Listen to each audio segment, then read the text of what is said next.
అక్కడ ఏంటంటే అక్కడ లోకల్ లాయర్స్ దగ్గర వెళ్తే లా ఆఫ్ సైటస్ అంటారు. అంటే అక్కడ ప్రాపర్టీ ఉన్నారు గనక, అక్కడ టెరిటరీలో ఉన్నారు గనక, అక్కడనే వాళ్ళు గొడవ పెట్టుకొని సబ్జెక్ట్ మ్యాటర్ అక్కడే మ్యారేజ్ బ్రేక్ డౌన్ అయింది గనక అక్కడ లా అప్లికబుల్ చేయాలని చెప్తారు వాళ్ళు.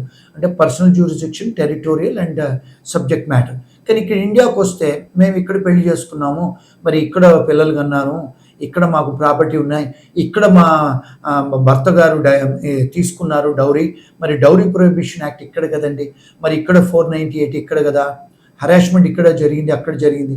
ఇవన్నీ కూడా కాంప్లెక్స్ ఇష్యూస్ అండి. దీన్ని క్రాస్ కంట్రీ జ్యూరిస్డిక్షనల్ ఇష్యూస్ అంటారు. అందుకనే మాలాంటి వాళ్ళ దగ్గరికి వచ్చి వాళ్ళు చాలామంది అన్ని కంట్రీస్, ఇప్పుడు ఫర్ ఎగ్జాంపుల్ మాకు యూకేలో కూడా ఆఫీస్ ఉందండి. ఎవరన్నా యూకేలో, ఇప్పుడు నాకు యూకేలో నుంచి కూడా చాలామంది క్లయింట్స్ ఉన్నారు. యూకే నుంచి వాళ్ళు కూడా మాకు రిఫర్ చేస్తారు, ఆస్ట్రేలియా నుంచి, కెనడా నుంచి, అమెరికా నుంచి. ఇండియా వాళ్ళు కూడా మాకు కాంటాక్ట్ చేస్తారు. ఎందుకంటే కాంప్లెక్స్ లీగల్ ఇష్యూస్, ఇప్పుడు ఫర్ ఎగ్జాంపుల్ చెప్తానండి, కొంతమంది ఏం చెప్తున్నారంటే అక్కడ విడాకులు అవుతుంది, ఇక్కడ అడ్వకేట్స్ ఏం చెప్తున్నారు మళ్ళీ విడాకులు తీసుకోవాలని. మరి ఒకసారి ఒక కోర్టు మీకు విడాకులు ఇచ్చిన తర్వాత మళ్ళీ విడాకులు తీసుకుంటామా? దాన్ని రెస్ జుడికేటా అంటారు. అంటే you don't have to litigate the same issue in different courts. అది తప్పు కదండి. మరి ఇక్కడ అడ్వకేట్స్ వాళ్ళు రెస్ జుడికేట్ అప్లికేషన్ లేకుండా మళ్ళీ మీరు ఇక్కడికి వెళ్ళి డివోర్స్ డిగ్రీని రిజిస్ట్రేషన్ చేసుకోవాలి, ఇక్కడ కోర్టుకి వెళ్ళి డిక్లరేషన్ లాసూట్ ఫైల్ చేయాలి అంటున్నారు. డిక్లరేషన్ లాసూట్ ఎప్పుడు ఫైల్ చేస్తామండి?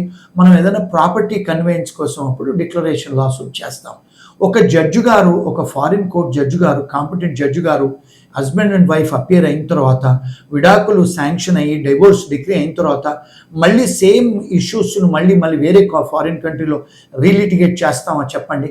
దాన్ని జ్యూరిస్ప్రుడెన్స్లో కొలాటరల్ ఎస్టాపల్ అంటారు.